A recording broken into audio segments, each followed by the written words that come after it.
Bismillahirrahmanirrahim. Assalamualaikum warahmatullahi ta'ala barakatuh. Alhamdulillah Rabbil Alamin. Wassalatu wassalamu ala asyrafil anbiya'i wal mursalin wa ala alihi wa sahbihi ajma'in. Alhamdulillah, all praise be to Allah. Out of His divine grace, mercy and compassion, we are able to continue our work in providing this video through our Khalifa Education Foundation and Islamic Psychology Center to train, inshallah, over the next 10 years 12,000 PIP life coaches, certified life coach through our center online. Remember, it's a very simple program where you just take out of our 600 videos, take 30 and then do a PowerPoint presentation and do a practicum in your NGO or in the mosque or in a school or in a club, and you can get your certification. And the whole idea is we want to spread da'wah, systematic da'wah through Islamic motivation, Islamic coaching, Islamic mentoring and Islamic counseling, especially when our young people are facing the existential threat of this 21st century. So what is important is that we know that the world is going through a very severe transition.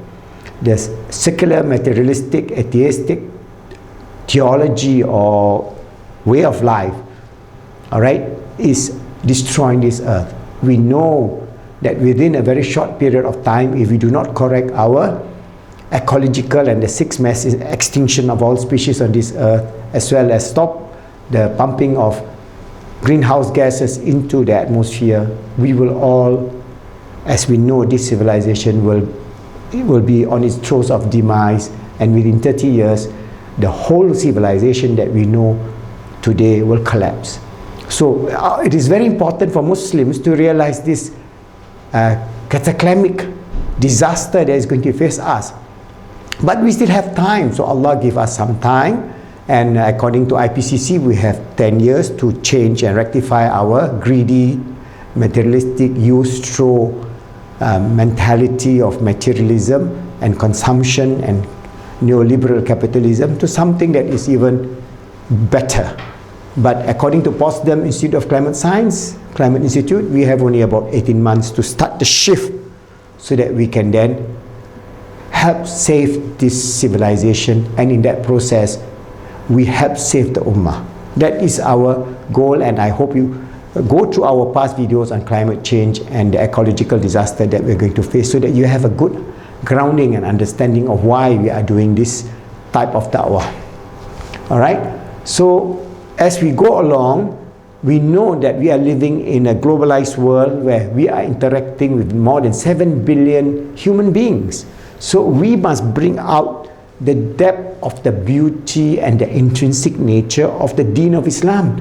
The Deen of Islam is not sectarianism, is not takfiri, is not cursing and swearing, but the Deen of Islam is based on Islam, the heart of love. So inshallah, if you understand that, then you can participate in this growth of an all-inclusive, beautiful Islam based on the heart of love. So we have our consciousness research, mind-body research and all that we are doing over the last many videos, and I explained to you how if we continue on the path of materialism and the whole idea of greedy, use all resources of this earth without thinking of the future, we will destroy not only our civilization but destroy all other species on this earth. That's why we are going through this very serious sixth mass extinction of all species on earth. So we have to move upward to progress to a new civilization post this materialistic, atheistic civilization to a holistic, integrated civilization. And I've explained to you about the nature of being spiritual, and then having a form-based Islam, and then being a spiritual Muslims who are not practicing the fullness of Islam, and finally developing the heart of Islam, the love of Islam for all. That means the fullness of Iman, Islam and Ihsan.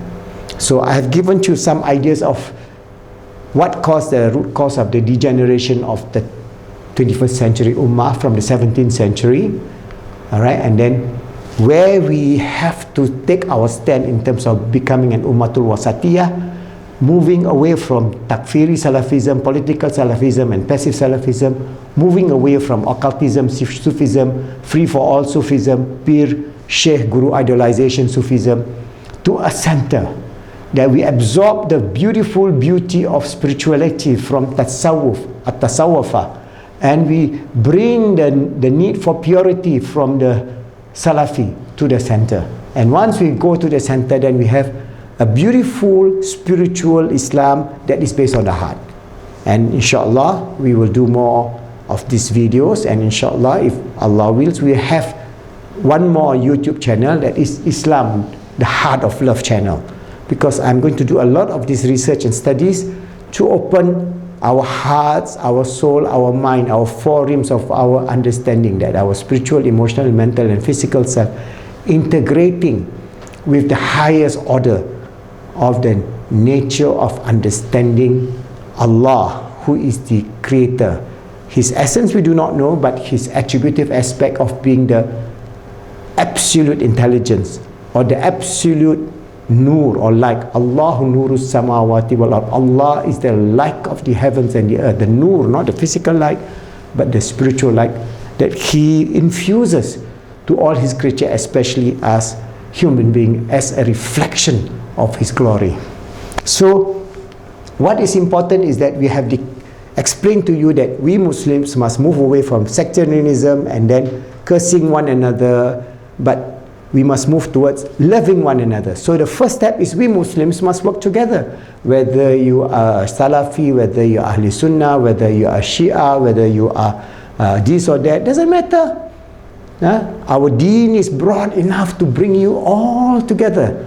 And let Allah judge on the day of judgment. Whoever says La ilaha illallah Muhammad Rasulullah is a Muslim. So if we have differences in some point of theology, that should not allow us to break apart asunder. That should not allow us to curse and swear at each other, but to learn and understand, to find this middle path of wasatiyah. So once we have moved towards the unity of the Muslims, because it is very important, this 1.7 billion Muslims of the 7 billion human beings, we must come together to show a good example. Now we are not showing a good example, we are showing example of extremism, example of bombing, example of suicide killing and so on, which is bad. We have to resolve that internally. So we must be open to this criticism by the others, the non-Muslims, and wayward forward towards, step by step, towards bringing us towards this perfection of our deen. So once we have done that, then we end at another level, because the 7 billion human beings that's living in this earth today, we are interacted in a globalized manner. If you start your pollution in China, it will end up in the North Pole or the South Pole. If you start your pollution in Jakarta or in Saudi Arabia, it will spread. We cannot prevent the air flowing all over the world. We cannot prevent the seas bringing all the current from all over the world. We cannot prevent the migration of the birds. We cannot prevent disease, virus, pathogens and so on spreading like wildfire now, killing human beings. We cannot prevent climate change. Now with the increase in climate change forcing hundreds of millions, and maybe in 30 years' time more than 3 billion human beings will be displaced. Where are we going to go? So we have nowhere to go except to learn to adapt and come back to the center of this deen.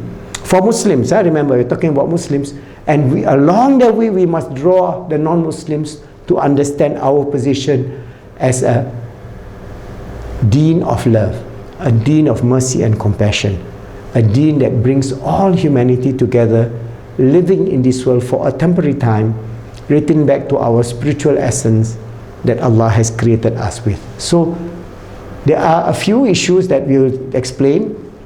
Number one, the unity of humankind is due to the common parentage of Adam and Eve. Now with the understanding of DNA and RNA analysis, we have now found out that we come from a single pair.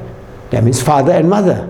So within, encoded in our DNA, is this father and mother figure. Who is that father and mother figure? Okay, well, you say this is Adam and Eve. Oh, this is a story in the Torah, the story in the Bible, the story in the Quran. No, you can take it a story, but it is now validated by scientific evidence. So we have the first human being. But that first human being is not a monkey or semi-monkey or half monkey. That first human being is fully conscious of the nature of existence and the nature and the knowledge of spirituality at a higher level, much, much more higher than this ignorant, atheistic, materialistic 21st century human being. We are nowhere compared even to Adam and Eve in understanding the nature of existence, the nature of consciousness, the nature of who is God and what is our relationship to Him in terms of the realms of the spiritual and the realms of the soul and whatever that we want to discuss that later, inshallah, as we do more research. So Allah tells us in the Quran, Surah 49 verse 13, verse 49, Surah 13, mankind, we have created you from a single pair of a male and a female, Adam and Eve, and made you into nations and tribes, that you may know each other. Verily, the most honored of you in the sight of God is the one who is most righteous. So, the one who is most loving, most caring, because God created us out of this divine rahmah. We will go into detail of this understanding of the divine rahmah of existence of this universe. Why He created this universe? We must understand it, because that is not only an ontological and an epistemological as well as a psychological dilemma of every human being. Why am I on this earth? That will answer why we are here on this earth, out of His divine rahmah, His divine mercy, compassion and love for His creation, especially Bani Adam, because Allah tells us in the Quran, لَقَدْ كَرَمْنَا Bani Adam, we have honored the children of the species of Bani Adam. So Allah honors us. Allah honors us in many ways, but we have to understand that this honor that He gave us is dependent on the most honored of you in the sight of God is the one who is most righteous. That means the one who is doing good as the Caliph of Allah, striving to make this world a better world and so on. So what is important is that if we understand that we are all together on this one earth, we have a common parent, whether you are black, whether you're white, whether you're brown like me, we are all brothers and sisters in humanity. Alright? And we must then, the ummah must be the most righteous, the most beautiful, the most honorable, the most integrative, the most person with the highest level of love, mercy, compassion, forgiveness, grace. So we must be that portrayal of this beautiful deen, and we are failing, but we have hope, because Allah tells us every day is a new day. Let us strive to make that day a better day and make it a better world for all. So once we understand that, then we must understand the third aspect, that is Allah created humankind to be His vicegerent on earth, to strive in unity with all the other human beings. All human beings, we are together, we are one family, we are one planet earth. Let us make ourselves good, help others to be good, and make the world good, and make it ecologically beautiful and pleasing to all Allah's creatures, all species on this earth, and pleasing to Allah or God Himself. So I will continue this in the next part 2 to give us this understanding, this beautiful message of Islam, the heart of love, inshallah, and we will then be able to bring our brothers and sisters in the 21st century to have a purposeful, meaningful, wonderful life of Iman, Islam and Ihsan, knowing that we are the servant of Allah, His Khalifah, striving to make ourselves good, helping others to be good, and making the world good, inshallah.